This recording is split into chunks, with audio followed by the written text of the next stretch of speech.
하나님의 크신 사랑과 은총이 여러분의 삶에 함께 하시기를 빕니다. 오늘은 너희도 준비하고 있어라 라는 제목으로 함께 하나님의 말씀을 나누겠습니다. 여러분은 언제 올지도 모르는 사람을 기약 없이 기다려 본 적이 있으십니까?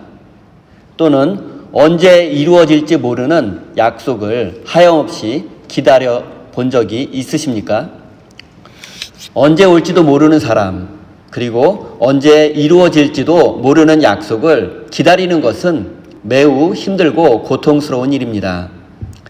기다림의 시간이 하루가 지나고 한 달이 지나고 1년이 지나고 10년이 지나도 오기로 한 사람이 오지 않는다면 계속 기다려야 합니까? 아니면 포기해야 합니까? 현대인들은 기다림에 익숙하지 않습니다. 만나기로 한 사람이 1시간이 지나도 오지 않는다면 대부분 짜증을 내고 화가 나서 다시는 그 사람을 만나려고 하지 않습니다. 오겠다고 약속만 해놓고 오지 않는 사람을 기다리는 것은 그만큼 지루하고 답답하고 힘겨운 일이 될 것입니다. 오늘 본문 말씀에는 기다림에 지친 사람들의 이야기가 기록되어 있습니다. 누가복음 공동체, 편의상 누가교회라고 부르겠습니다. 누가교회 성도들은 예수님께서 이 세상에 다시 오셔서 하나님의 나라를 완성하실 것을 간절히 기다리고 있었습니다. 그리고 예수님도 부활하시고 하늘로 승천하실 때 곧 다시 오시겠다고 분명히 약속하셨습니다. 그래서 누가교회 성도들을 비롯한 당시 많은 그리스도인들은 예수님이 진짜로 곧 재림하실 것이라고 굳게 믿었습니다. 하지만 예수님은 1년이 지나도 10년이 지나도 심지어 50년이 지났는데도 오지 않으셨습니다. 여러분, 누가복음은 AD 80년경에서 90년 사이에 기록되었습니다. 그리고 예수님은 AD 30년경에 십자가에 못 박혀 죽으셨습니다. 그러니까 누가교회 성도들은 예수님을 무려 적어도 50년 이상 기다리고 있었던 것입니다. 하지만 곧 다시 오시겠다던 예수님은 약속을 지키지 않으시고 또 성도들은 기다림에 지쳐버리고 말았습니다. 기다림에 지친 누가교회 성도들은 예수님의 약속을 의심하기 시작했고 시험에 들어서 교회를 떠나는 성도들까지 생겨나게 되었습니다. 시간이 지남에 따라서 1세대 그리스도인, 즉 예수님의 12제자들과 예수님의 공생의 3년을 직접 목격하고 경험한 사람들, 이런 사람들이 나이가 들고 병에 들어서 죽는 경우가 많아졌습니다. 예수님께 직접 복음을 들었던 사람들과 예수님의 기적의 현장에 함께 있었던 사람들, 부활을 목격했던 사람들이 점차 줄어들고 있었던 것입니다. 게다가 초대교회 성도들은 AD 60년 중반에 네로 왕제 시절에 기독교에 대한 박해를 경험했으며 또한 AD 70년에는 로마의 장군 베스파시아누스와 티투스에 의해서 예루살렘 성이 함락되고 말았습니다. 당시 기독교 신앙의 중심지였던 예루살렘 교회도 이로 인해서 해체되고 말았습니다. 여러분, 한번 생각해 보십시오. 오시겠다고 굳게 약속해 주신 예수님은 50년이 지났는데 오시지 않았습니다. 그리고 1세대 그리스도인들은 나이가 들고 병들고 그래서 점차 죽어감에 따라 복음을 전할 사람도 줄어들게 되었습니다. 또한 기독교인들은 차별과 박해를 받게 되었고 영적인 고향으로 여겼던 예루살렘 교회는 해체되었고 사도들과 성도들은 박해를 피해 여러 곳으로 흩어지고 말았습니다. 상황이 이렇게 되자 기다림에 지친 누가교회 성도들 중에서 교회를 떠난 사람들이 늘어나게 되었고 예수님을 부인하는 배교자들도 생겨나게 되었습니다. 이런 상황에서 누가교회 목사님은 예수님께 들었던 말씀을 기억하고 성도들에게 용기를 잃지 말고 믿음을 가지라고, 예수님께서 곧 다시 오실 것이라고, 다시 오실 예수님을 기다려야 한다고 교인들에게 가르쳤습니다. 그리고 그 내용이 오늘 본문 말씀인 누가복음 12장 말씀입니다. 35절 제가 읽겠습니다. 너희는 허리에 띠를 띠고 등불을 켜놓고 있어라. 누가교회 목사님은 예수님의 재림을 의심하는 성도들에게 주인을 기다리는 종의 자세에 대한 비유를 통해서 예수님의 재림을 믿고 기다려야 함을 가르치셨습니다. 먼저 예수님의 재림을 기다리는 사람은 허리에 띠를 띠고 등불에 불을 켜고 서서 예수님을 기다려야만 합니다. 예수님 당시 이스라엘 사람들의 의복에 대해서 간단히 설명드리겠습니다. 당시 옷은 요즘 말로 하면 푸대자루 같은 큰 천에 머리가 들어갈 수 있는 구멍을 하나 뚫고 그 푸대자루를 뒤집어 쓰는 의복이었습니다. 당시에는 날씨가 매우 더웠기 때문에 옷을 크고 펑퍼짐하게 입었던 것입니다. 고위 공무원들과 부자들은 펑퍼짐한 옷을 입고 허리에 띠를 매지 않았습니다. 왜냐하면 허리띠는 육체 노동을 하는 사람들이나 노예들이 일을 하기 위해서 하는 것이었기 때문입니다. 허리에 띠를 매지 않는 것은 고귀한 신분을 상징하는 것이기도 했습니다.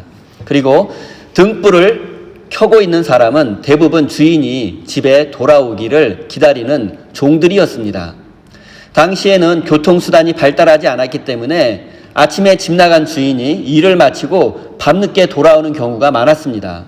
이때 집안의 종들은 등불을 들고 집 앞에 나가 주인을 기다려야만 했습니다. 이것은 종의 의무이기도 했습니다.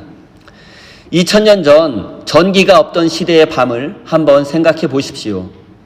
집 앞의 거리에 등불을 들고 나가지 않는다면 한 치 앞도 볼 수 없고 늦은 시간에 바로 앞에 사람이 있어도 누군지 확인할 길이 없었습니다. 옷에 허리를 맨다는 것은 주인이 오면 뛰어나가서 맞이할 준비를 한다는 것이고, 등불을 준비한다는 것은 주인의 얼굴을 확인하기 위해서입니다. 당시 사회에서 주인을 기다리는 종은 대부분 허리에 띠를 메고 등불을 준비하고 있었던 것입니다.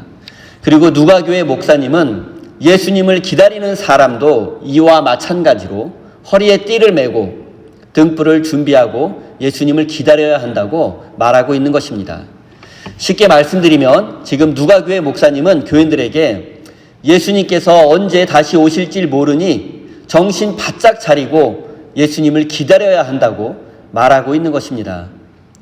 제가 최근에 교인들이 교회와 신앙을 통해서 가장 얻고 싶은 것이 무엇인가라는 내용을 조사한 신문 기사를 본 적이 있습니다. 여러분, 대부분 교인들이 교회에 다니는 이유는 마음의 평화를 얻기 위해서라고 합니다.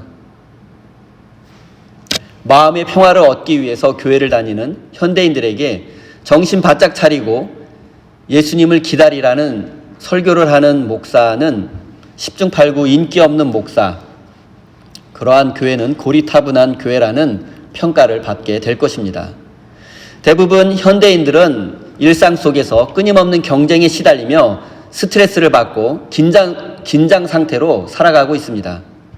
이런 현대인들이 교회에 와서 마음의 평화를 구하는 것은 이상한 것이거나 잘못된 것이 전혀 아닙니다. 교회를 통해서 실제로 마음의 평화를 얻을 수도 있고 세상적인 복을 받을 수도 있습니다. 하지만 마음의 평화를 얻고 세상적인 복을 받는 것이 교회의 본질은 아닙니다. 교회는 본질적으로 예수님을 기다리는 사람들의 모임입니다. 그리고 예수님을 기다리는 사람은 예수님께서 언제 오실지 알 수 없기 때문에 허리에 띠를 메고 등불을 들고 정신 바짝 차리고 종이 주인을 기다리듯 예수님을 기다려야 합니다. 교회는 정신 바짝 차리고 예수님을 기다리는 사람들의 모임입니다. 이것이 교회의 본질입니다. 참된 그리스도인은 정신 바짝 차리고 예수님을 기다리는 사람입니다.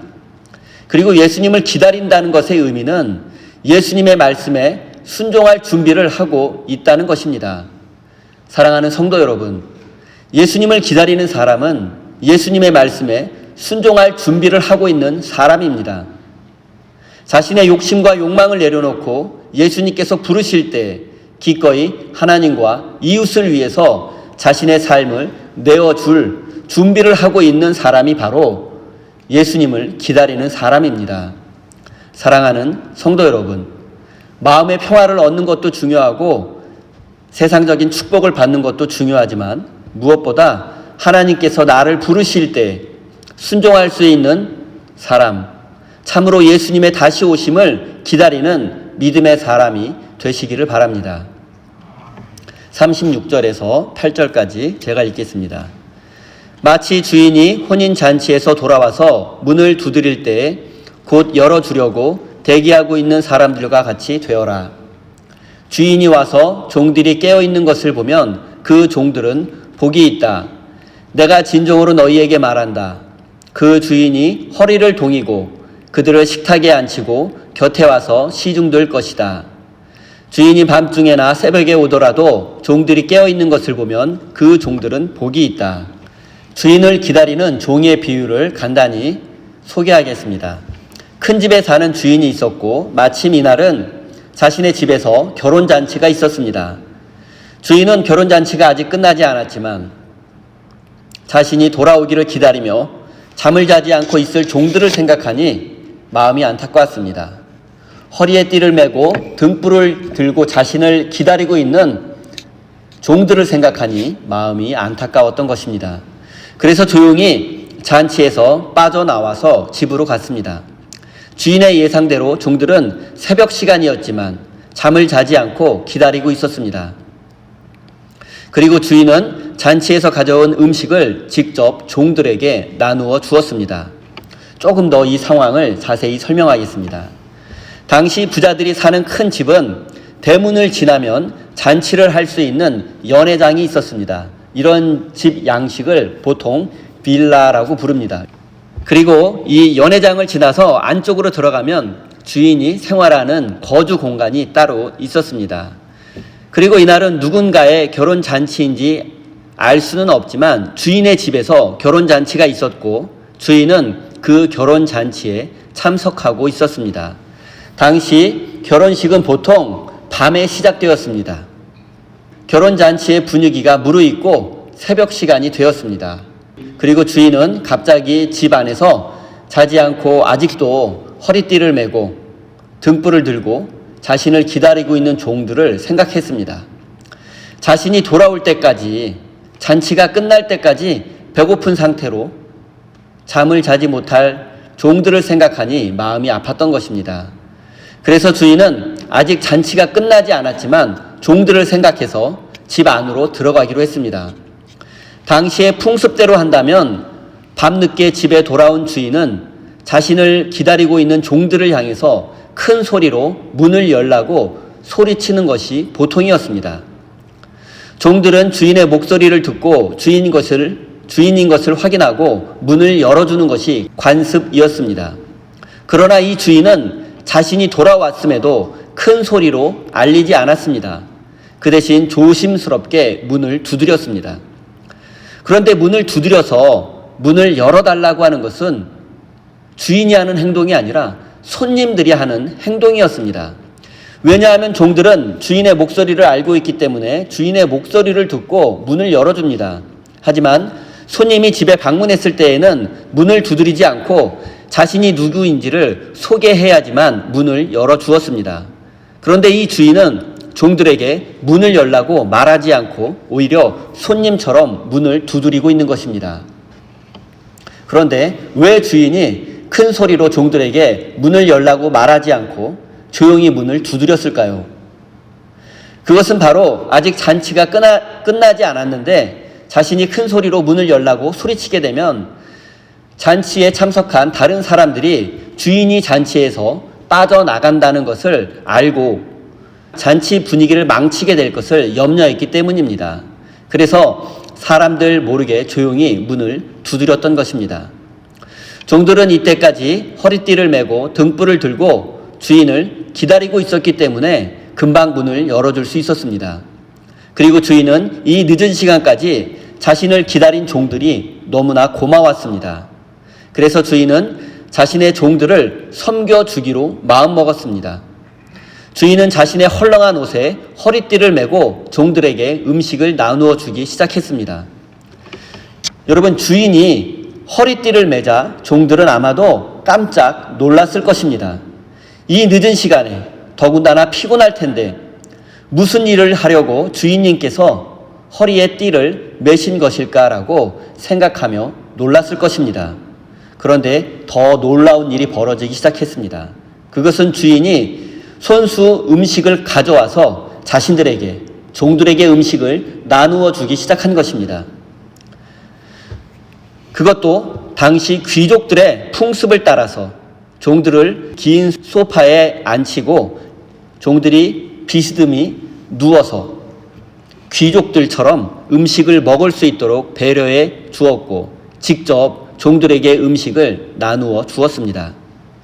그런데 이 귀한 음식들이 이 늦은 시간에 갑자기 많은 음식이 어디에서 났을까요? 주인이 직접 요리했다는 내용도 없고 종들에게 음식을 미리 준비해 놓으라고 명령한 적도 없으니 이 귀한 음식들은 틀림없이 주인이 결혼잔치에서 가져왔을 것입니다. 주인은 결혼잔치를 주관하는 사람이었기 때문에 어느 정도의 음식을 가져올 수 있었을 것입니다. 그렇다면 주인은 결혼잔치에서 빠져나올 때부터 이미 종들에게 음식을 손수 나누어 줄 계획을 하고 있었던 것입니다. 결혼잔치가 재미없거나 피곤해서나 그러한 이유가 아니라 자신을 기다리고 있을 종들에게 귀한 음식을 대접하기 위해서 미리 음식을 준비하고 결혼잔치에서 조용히 빨리 빠져나왔던 것입니다. 주인을 기다리고 있는 종들의 입장에서도 한번 생각해 보겠습니다. 주인님께서 결혼잔치에 가셨고 언제 돌아올지 알 수 없는 상황입니다. 새벽에 돌아오실지 아니면 아침에 돌아올지 전혀 알 수 없습니다. 언제 돌아올지 알 수 없는 주인을 허리띠를 메고 등불을 들고 밤새도록 서서 기다려야 합니다. 주인에게 혼나지 않기 위해서 억지로 기다린다면 이것은 정말 힘든 일이 될 수밖에 없습니다. 하지만 평소 주인에게 받은 사랑과 은혜가 너무 크고 주인을 사랑하고 존경한다면 힘들지만 종들은 얼마든지 기쁜 마음으로 기다릴 수도 있습니다. 혹시 어두운 밤길에 넘어져서 다치지는 않을까?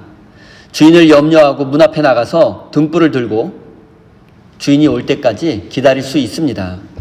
그리고 이 종들이 밤늦은 시간에 주인이 돌아와서 조용히 문을 열었을 때, 문을 두드렸을 때 즉시 문을 열어준 것을 보면 이 종들은 틀림없이 기쁜 마음으로 주인을 기다렸다는 것을 알 수 있습니다.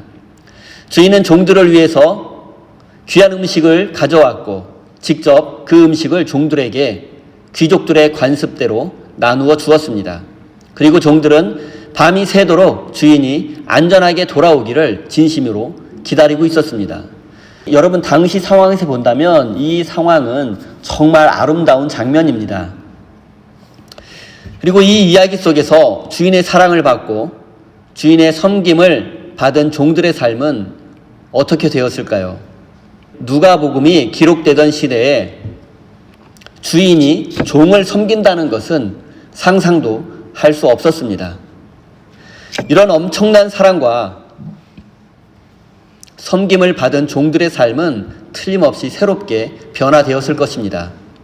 지금까지 자신들을 쓸모없는 종으로만 생각했었는데 이렇게 큰 사랑을 받고 보니 자신이 소중한 사람이라는 것을 깨닫게 되었을 것입니다. 주인이 명령을 해야지만 일하는 사람이 아니라 주인의 마음을 이해하고 주인이 말하지 않아도 순종하는 사람으로 변화되었을 것입니다. 여러분, 세상에서는 주인이 종을 섬기는 경우는 없습니다. 종이 주인을 섬길 뿐입니다. 세상에서는 돈과 권력을 가진 사람이 그것을 가지지 못한 사람들로부터 섬김을 받습니다. 돈과 권력이 없는 사람은 그것을 가진 사람들을 섬기며 살 수밖에 없습니다. 세상은 끊임없이 나누고 구분해서 계급과 계층을 만들고 그것을 통해서 사람을 구분짓고 차별합니다. 얼마나 소유했는지, 어느 동네에 사는지, 어떤 집에서 살고 있는지, 어떤 대학을 나오고 어떤 직장을 다니는지에 따라서 사람을 구분하고 계층을 나누어서 사람을 차별적으로 대우합니다. 이런 세상적인 기준을 많이 가진 사람은 주인처럼 섬김받을 수 있고, 이런 세상적인 조건들을 충족하지 못한 사람들은 종처럼 섬기며 살 수밖에 없는 세상입니다. 하지만 이런 세상은 예수님의 재림을 믿지 않는 사람들, 예수님의 오심을 기다리지 않는 사람들이 만든 세상입니다. 주인이 종을 섬기는 세상은 오직 예수님의 사랑 안에서만 가능합니다. 하나님이 다스리시는 하나님의 나라에서는 더 이상 종과 주인의 구분이 없기 때문입니다.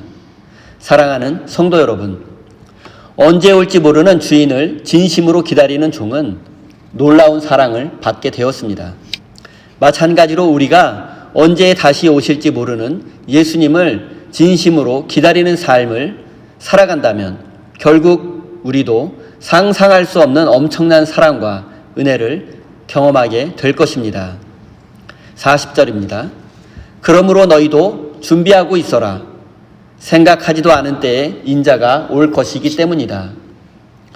누가교회 목사님은 예수님의 재림이 늦어지자 의심하는 사람들, 믿음을 버리고 배교하는 사람들, 그리고 예수님이 다시 오지 않을 것이라고 생각하고 욕망과 욕심을 추구하며 사는 사람들을 향해서 우리 예수님은 종들을 위해서 음식을 준비하고 직접 종들에게 음식을 먹여주시는 선한 주인과 같은 분이라고 말씀하고 있는 것입니다. 그리고 다시 오실 예수님은 우리가 생각하지 못한 때에 오실 것이라고 말씀합니다. 그러니 항상 깨어 예수님을 기다려야만 합니다. 예수님께서 언제 다시 오실지 알 수 없지만 예수님은 반드시 오실 것입니다. 허리에 띠를 메고 등불을 들고 다시 오실 예수님을 기다리는 삶을 살아야만 하는 이유가 바로 거기에 있습니다. 사랑하는 성도 여러분, 우리 인생의 참된 주인 되시는 예수님께서 우리가 상상도 할 수 없는 놀라운 선물을 가지고 다시 오실 것이니 그것을 믿고 기다리십시오.